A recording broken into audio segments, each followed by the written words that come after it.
also a couple other really interesting points about this particular panel. Doug Wilson from Microsoft, who's going to speak next, I have it on good authority, probably never has had hair as short as it currently is. Okay. Second thing is, you see he's wearing a suit jacket. This man does not know how to tie a tie, which is why he's not wearing a tie. He doesn't know how to tie one.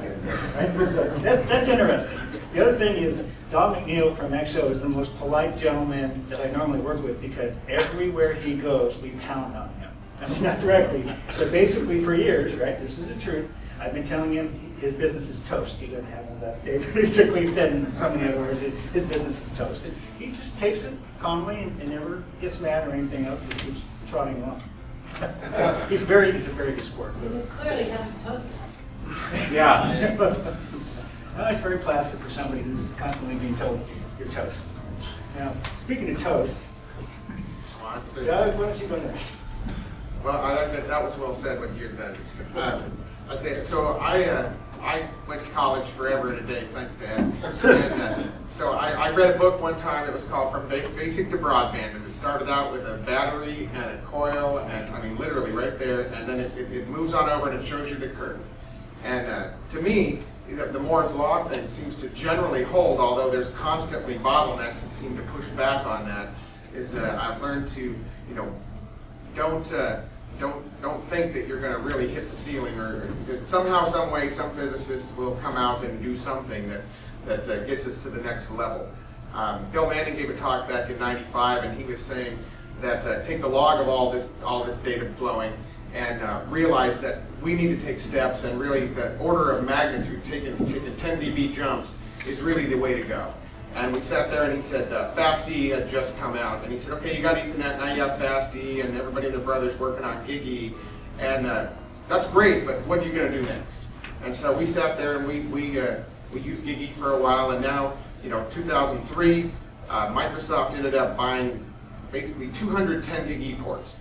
And we still have some sitting around because several large ISPs are afraid to interconnect with 10 gigabit Ethernet. And they know that we do generate an awful lot of traffic, and if we interconnect with them, then they'll just create another bottleneck, 2 hops in, and then a whole bunch of customers are complaining instead of me just complaining.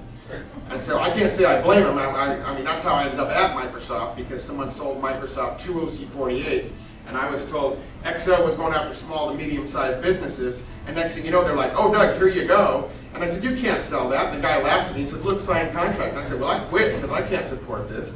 So there's a 10-lane on-ramp to a 4-lane freeway. So anyways, I ended up over at Microsoft, in one way or another, we end up trying to find a way to make it scale for the amount of traffic that ends up being generated. I think a lot of people don't really understand how esoteric TCP/IP is, in the sense that it's not like you know, basic engineering with Kirchhoff's current laws or voltage laws. The sum of packets going into a box is not necessarily the same as some of the packets leaving the box. And so with that, you know, people go, oh, how much traffic you pushing? Well, is it really pushing, or is it being pulled? Someone clicking, or are you actually literally just, you know, spewing UDP packets at the world? So we've tried to keep up as best we can, trying to push on all 3 sides of the triangle: more, better, faster, cheaper. And we've done pretty well, especially after 2000 telecom bust. We were able to buy a fair amount of product, just you know, paying for the operational expenses, because the CapEx someone else spent. The poor investors got caught holding the bag, and I guess the smart one got out and then bought back in at 10 cents on the dollar or something. But those days are basically gone.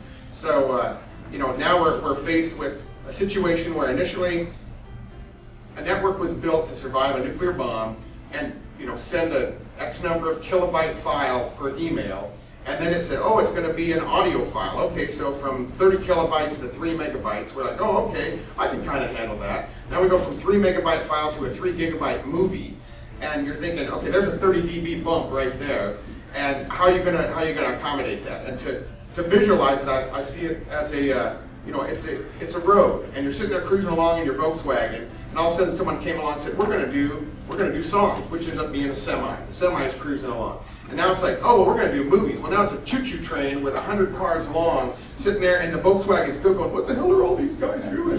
And you know, and things are falling off the freeway all day long. And so, how do you really build it so that you can be profitable and accommodate all of these new, which are blobs, you know, basically they're binary large objects that are big, and how these hooks all come together.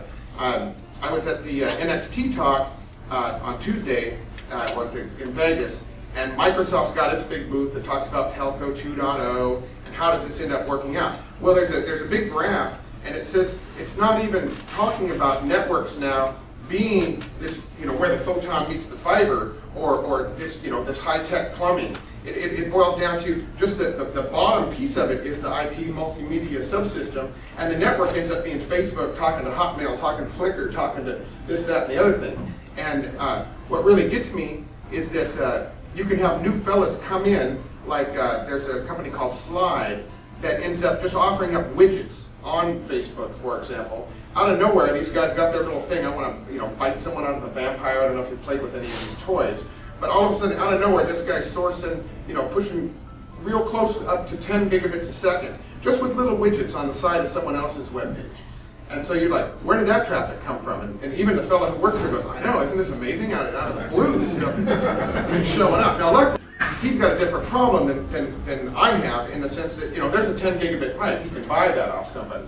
So when you're sitting there saying, okay, well, there's when I first started, Hotmail was pushing just a couple, 2, 3, 4 gig.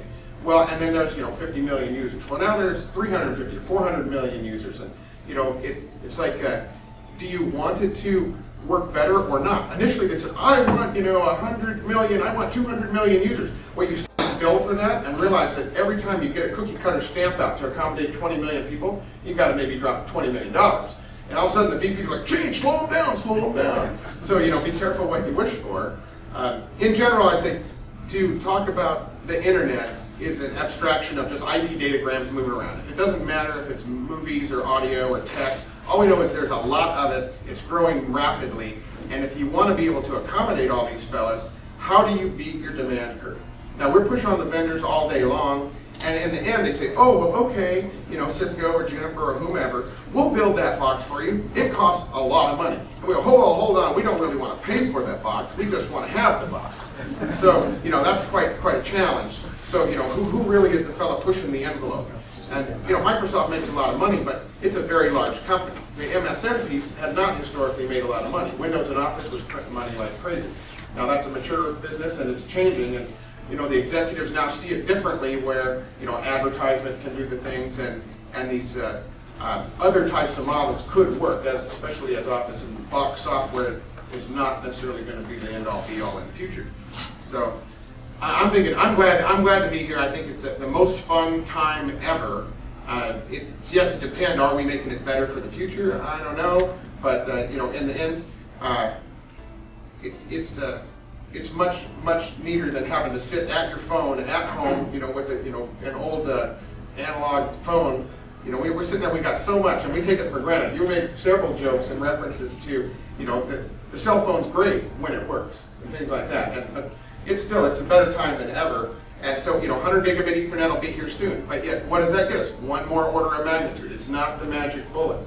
So, you know, we're doing so much traffic now. How many 10 gigabit Ethernet circuits do you turn up a week, right? And all you do is you shift a bottleneck. You just say, oh, look, I look great for my control volume. And you have some other vendor, such as an XO or somebody else, who goes, oh, that's great. We just moved the bottleneck. And with TCP/IP, it's all about moving the bottleneck.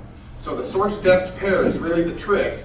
And where is that other fellow? Is he, you know, close or is he far? Well, chances are if he's far, it's not going to be a very good user experience. So I could keep talking, but I'll better shut up.